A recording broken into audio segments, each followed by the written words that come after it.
E aí, seus capitalistas malvadões, tudo tranquilo? Gabriel Pelissaro na área e hoje nós vamos falar sobre a criptomoeda chinesa.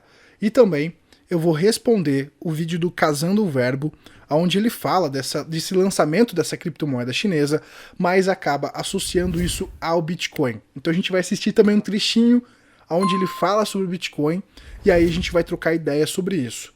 Eu já vou deixar claro aqui que eu não quero fazer ataque ao Casando Verbo ou mesmo ao criador. Não é um ataque pessoal. A gente vai debater ideias, porque eu acredito que quando a gente debate ideias, a gente constrói pensamentos e aí a gente vai pra frente, tá bom? Então vamos lá, vamos começar aqui introduzindo então esse assunto. Não é novidade para ninguém essas criptomoedas estatais. Então existe uma diferença de uma criptomoeda estatal e uma criptomoeda descentralizada como o Bitcoin. A gente vai introduzir isso durante o vídeo. Vamos lá. Então, o primeiro país, o país pioneiro a lançar uma criptomoeda estatal foi a Venezuela, que a gente sabe que está lá numa inflação lascada, uma hiperinflação lascada, o dinheiro não vale mais nada, as pessoas são proibidas pelo Estado de comprar em dólares, é muito difícil você sair do país com algum capital, é difícil você sair, por exemplo, com um saco de ouro nas costas para sair desse país que está te explorando e ir para um outro onde você pode prosperar e ter mais segurança. Então, lá na Venezuela, os venezuelanos estão até optando por criptomoedas como o Bitcoin. Lá a demanda por Bitcoin é mais elevada, tanto é que o preço lá é mais elevado, porque as pessoas optam por esse criptoativo, porque ela consegue com 12 palavras-chave levar o dinheiro dela e vazar daquele país, sem precisar, né, de intervenções estatais. Como lá você não consegue comprar dólar e o governo te capa, as criptomoedas estão salvando os venezuelanos, estão ajudando a libertar essas pessoas. Então, aí o Maduro, né, lançou esse Petro, que é uma criptomoeda estatal lastreada em petróleo, né, em barris de petróleo, mas pelo jeito não foi muito para frente, porque não existe a essência dos criptoativos, que é a descentralização, que é a ausência de controle, a ausência de rastreamento e essas captações de dados, né? A gente vai introduzir isso para frente. Aí vamos falar da criptomoeda chinesa, e aí a gente vai linkar com a parada do Casando Verbo. Vamos lá. Então vamos introduzir, né, esse assunto. Então, o Yuan digital da China poderia substituir Bitcoin e acabar com a hegemonia do dólar. Analistas acreditam que a moeda digital soberana chinesa, que está planejada para ser lançada ao público em 2021, substituindo o papel moeda, possa até mudar o equilíbrio global. Então o Banco Popular da China revelou na semana passada, essa matéria do dia 2 de junho de 2020, então revelou na semana passada planos de ter sua moeda digital soberana pronta a tempo para os Jogos Olímpicos de Inverno de 2022. Testes limitados já estão em andamento em 4 cidades do país. Aí, complementando aqui com as informações da matéria. Ao lançar estudos sobre sua própria unidade digital já em 2014, Pequim reprimiu o uso de todas as criptomoedas, como o Bitcoin, e o comércio de criptomoedas foi interrompido no país desde 2017. Essa informação também é muito importante. Em conformidade com a regulamentação sobre fraude e lavagem de dinheiro. Especialistas dizem que os planos da China originaram preocupações sobre uma nova ameaça ao domínio financeiro dos Estados Unidos, já que alguns países poderiam mais tarde escapar facilmente das sanções norte-americanas, transferindo dinheiro sem que isso seja visto por Washington e sem que passasse por sistemas baseados em dólares. Para finalizar, essa parte também é importantíssima. O Yuan digital será vinculado ao número do smartphone do titular, com as transações ocorrendo por meio de um aplicativo. Os usuários poderão transferir dinheiro entre contas através dos celulares. A moeda terá curso legal, portanto, poderá ser trocada sem a necessidade de um banco como intermediário. Então a gente percebe que essas criptomoedas estatais, elas têm um certo controle. Por exemplo, a criptomoeda da China, você vai ter que dar lá, vai ter que baixar um aplicativo e vai ter que cadastrar o seu número de celular, que obviamente está vinculado com a sua pessoa. Por exemplo, aqui no Brasil, o seu número de celular está vinculado ao seu CPF. E quando você usa um aplicativo, você tem acesso à geolocalização desse usuário. Então é claro que uma criptomoeda estatal poderia sim utilizar isso como forma de monitorar as pessoas e tudo mais.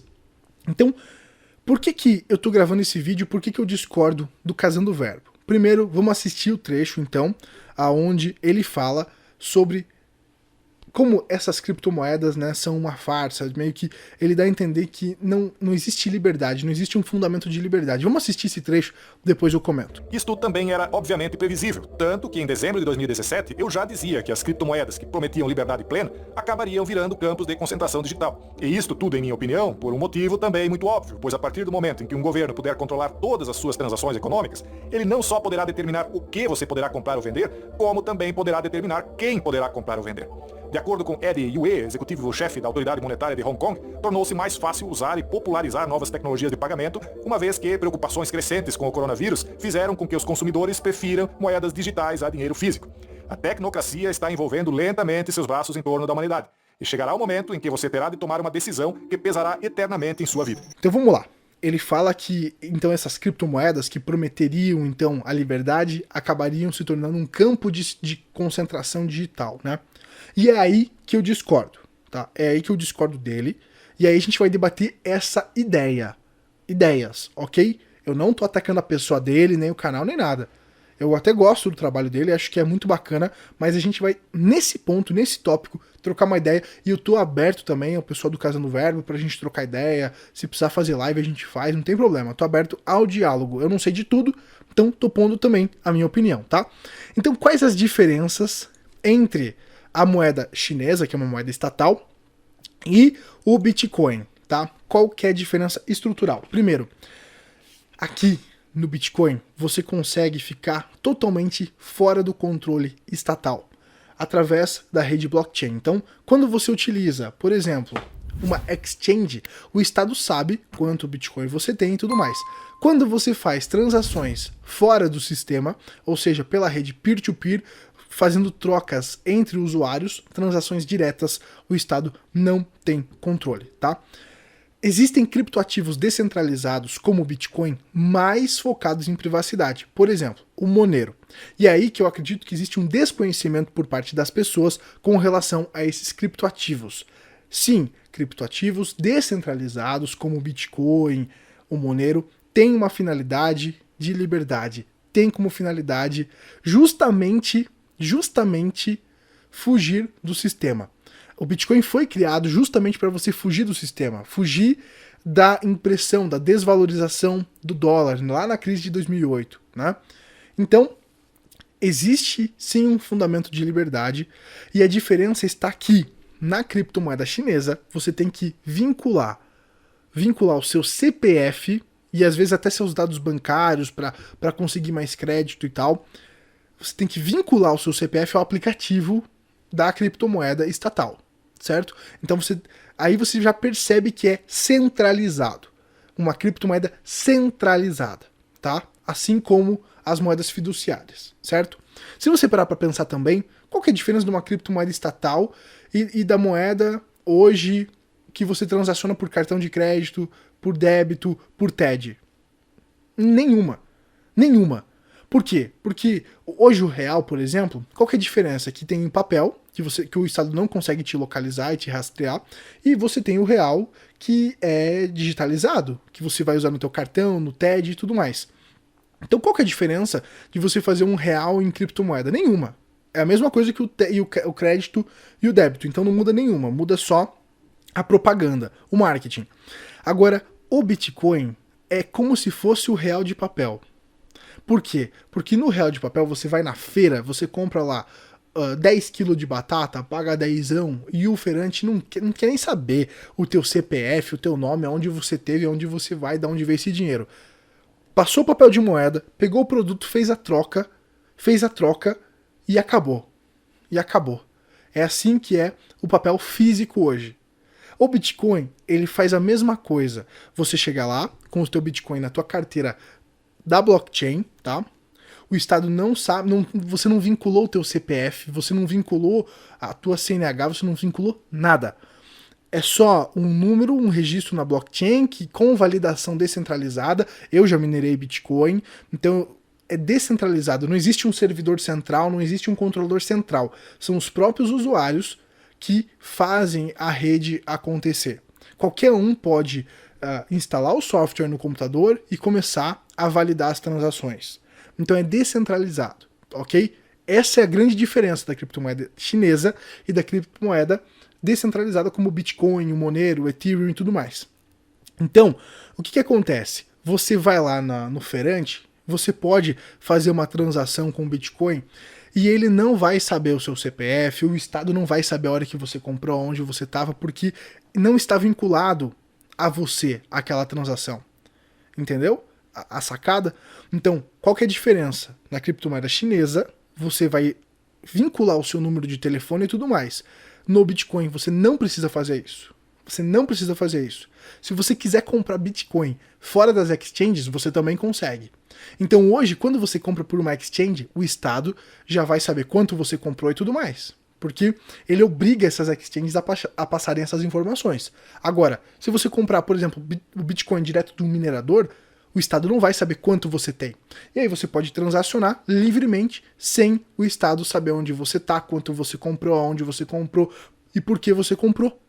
Então, aí eu acredito que está a grande diferença de criptomoedas estatais e criptomoedas descentralizadas que surgem justamente para defender a liberdade e para trazer uma escassez digital, para o teu dinheiro ter valor e não perder valor. Porque o Estado ele só destrói o valor das coisas, assim como do dinheiro. Quando ele imprime mais dinheiro, ele está cobrando um imposto indireto chamado inflação, porque ele está desvalorizando o seu dinheiro propositalmente. No Bitcoin isso não acontece. Você tem um algoritmo que é aberto, todo mundo pode ter acesso, e quem roda esse algoritmo, quem roda esse software, são os próprios usuários. Eu já rodei, você pode rodar, qualquer um é livre para minerar isso. Enquanto existir alguém minerando no mundo todo, a rede vai estar aberta.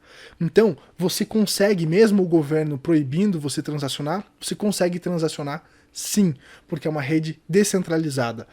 Não é um servidor central como os grandes bancos que você consegue bloquear esse IP. É descentralizado. Então, o Bitcoin foi totalmente projetado justamente para cenários como esse, para cenários como os venezuelanos estão passando, onde eles são proibidos pela força estatal de terem a opção de comprarem o dólar, por exemplo, para vazarem do país. O governo vai lá, proíbe as casas de câmbio de venderem quantidades grandes de dólar, por exemplo, e aí você não consegue mais sair daquela moeda estatal, daquele papel colorido que não vale nada, ok? Na Argentina a mesma coisa, né? O governo ele começa a colocar limites para você comprar ativos, né? Ele quer te forçar a ficar com aquele papel colorido que perde valor todo dia.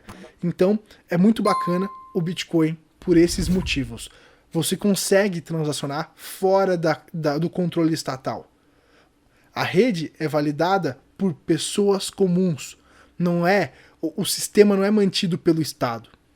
Aqui na criptomoeda chinesa, provavelmente você vai ter um servidor central. Você vai ter um data center central mantido pelo Estado, mantido pelo Partido Comunista Chinês. No Bitcoin isso não existe. No Bitcoin é descentralizado. Aí que está a grande diferença. Vou trazer uma analogia para fechar esse vídeo. Vocês lembram que um tempo atrás, hoje é o Torrent, né? Hoje o Torrent, perfeito. Eu ia falar do Ares, do Emule, que é o sistema P2P. O Bitcoin é P2P. Você faz uma transação direta, certo? Você faz uma transação entre usuários e os mineradores vão validar essa transação para te trazer mais segurança. Vocês lembram que tinha lá o Ares, o Emule, que você fazia a transferência dos arquivos entre os internautas? Eu, por exemplo, mandava um arquivo aqui, fazia o upload, você fazia o download e nós transacionávamos esse arquivo diretamente. Quando você baixa um filme, por exemplo, pelo YouTube ou algo do tipo, você está indo num servidor central.